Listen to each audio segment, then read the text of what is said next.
America और Iran के बीच cease fire जारी है। दोनों देशों की ओर से बातचीत पर सस्पेंस है, लेकिन शर्तों का पुलिंदा एक दूसरे को थमाने का सिलसिला जारी है। बातचीत पर कभी हां कभी ना, कभी बनते कभी बिगड़ते नजर आ रहे समीकरणों के बीच ईरान के विदेश मंत्री अब्बास अरागची एक्टिव मोड में नजर आ रहे हैं। अब्बास अरागची फिर से पाकिस्तान पहुंच गए। क्या बनेगी अब बात? नमस्कार, मैं हूं आपके साथ ममता तिवारी और आप देख रहे हैं न्यूज़ 18 का डिजिटल प्लेटफॉर्म। सबसे पहले पिछले 48 घंटे में क्या हुआ वो समझिए। पिछले 48 घंटे के भीतर अरागची का ये पाकिस्तान का तीसरा दौरा है। अब्बास अरागची का ये तीसरा पाकिस्तान दौरा रूस और ओमान समेत कई देशों के दौरे, उच्च स्तरीय बैठकों के बाद हो रहा है। अब्बास अरागची पाकिस्तान से रूस रवाना हो गए थे और रूस दौरे के बाद सीधे पाकिस्तान के इस्लामाबाद पहुंच गए हैं।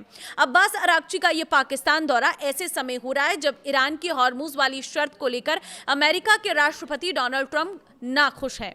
अमेरिका ने दो टूक कह दिया है कि उसे हॉर्मुज वाली शर्त मंजूर नहीं है।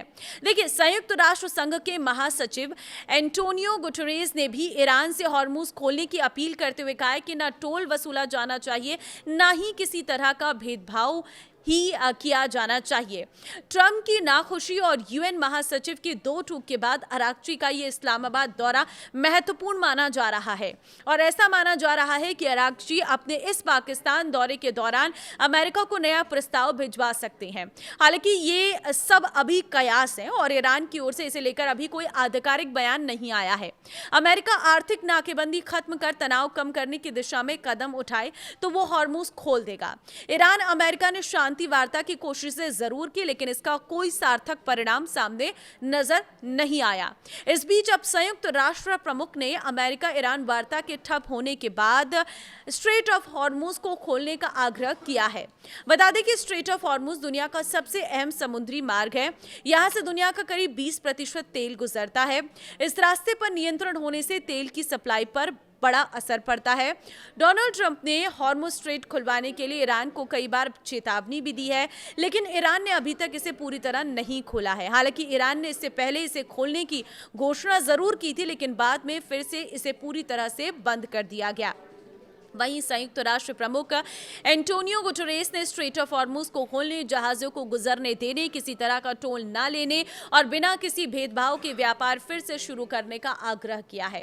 ईरान ने अमेरिका के सामने एक अहम प्रस्ताव रखा है। ईरान ने कहा है कि वो स्ट्रेट ऑफ हॉर्मुज को जहाजों की आवाजाही के लिए खोलने को तैयार है, लेकिन इसके बदले अमेरिका को उस पर लगी आर्थिक पाबंदियां हटानी होंगी। बताया जा रहा है कि यह प्रस्ताव पाकिस्तान के जरिए अमेरिका तक पहुंच गया है। ईरान का कहना है कि अगर अमेरिका आर्थिक नाकेबंदी खत्म करे तो तनाव कम करने की दिशा में कदम उठाए तो वो इस समुद्री रास्ते को दोबारा खोल देगा। हालांकि ईरान ने एक और शर्त भी रखी है, परमाणु कार्यक्रम पर बातचीत फिलहाल टाली जाए, पहले प्रतिबंध हटाए जाए, रास्ता खोला जाए, उसके बाद इस मुद्दे पर चर्चा की जा सकती है।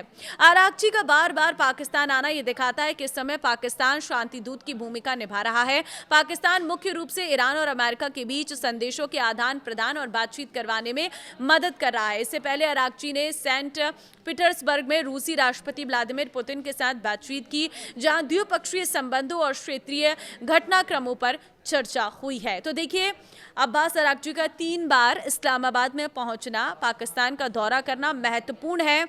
और दूसरी तरफ क्योंकि लगातार अमेरिकी राष्ट्रपति जो शर्त ईरान ने रखी है उस पर कुछ भी कहते नजर नहीं आ रहे हैं। ओमान, रूस जाने के बाद अब्बास अरागची वापस से पाकिस्तान पहुंचे। रूस में पुतिन से भी मुलाकात की थी। पुतिन ने ईरान का पूरा सपोर्ट किया था। अब वहां पर क्या बातचीत हुई, आज क्या बातचीत होगी, क्या आज जो एक नया प्रस्ताव ईरान भेज सकता है अमेरिका को, ऐसे कयास हैं, क्या उस पर सहमति बन पाएगी?